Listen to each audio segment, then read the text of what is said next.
एक खुसरा चौधरी के डेरे पर नाचने के लिए गया तो वहाँ मौजूद औबाश नौजवानों ने उसकी इज्जत लूट ली।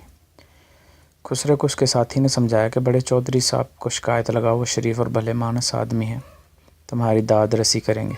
खुसरा बड़े चौधरी साहब के पास गया तो पहले चौधरानी से लड़कर बैठे थे। खुसरा सामने देखा तो होश खो बैठे और उसके साथ ज्यादती कर डाली।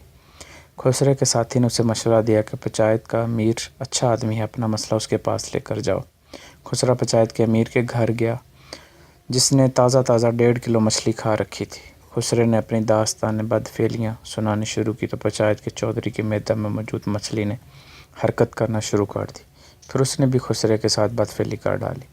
फारग होकर खुसरा वापस अपने घर जा रहा था कि उसके साथी ने उसे मशवरा दिया कि थाने जाकर पुलिस में रिपोर्ट दर्ज करवाए।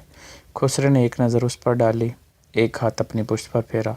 थानेदार उसकी टीम का अपने जहन में तस्वर किया और फिर एक दूर अंदेशी से भरपूर जुमला दोहराया, जितनी बच गई है तुम उसे भी फड़वा कर रहोगे।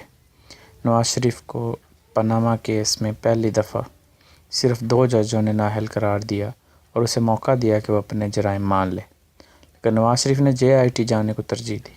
वहाँ से उसकी करप्शन की होशरबा दास्तां सामने आ गई। फिर उसने सुप्रीम कोर्ट के फ़ैसले का इंतज़ार किया, जहाँ से वो जुम्मा के मुबारक दिन 5-0 से नाअहल करार पाया। फिर वो अपील में गया और एक और जुम्मा के मुबारक दिन अपील में भी नाअहल करार दिया गया।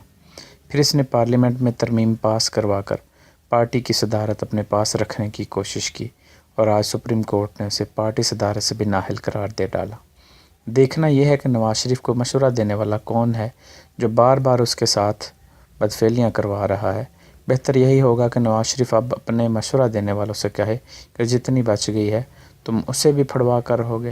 नवाज शरीफ में खुसरे जितनी मर्दानगी बेशक ना हो, उस जैसी दानिश तो रखता होगा। बकलम खुद बाबा कोडा।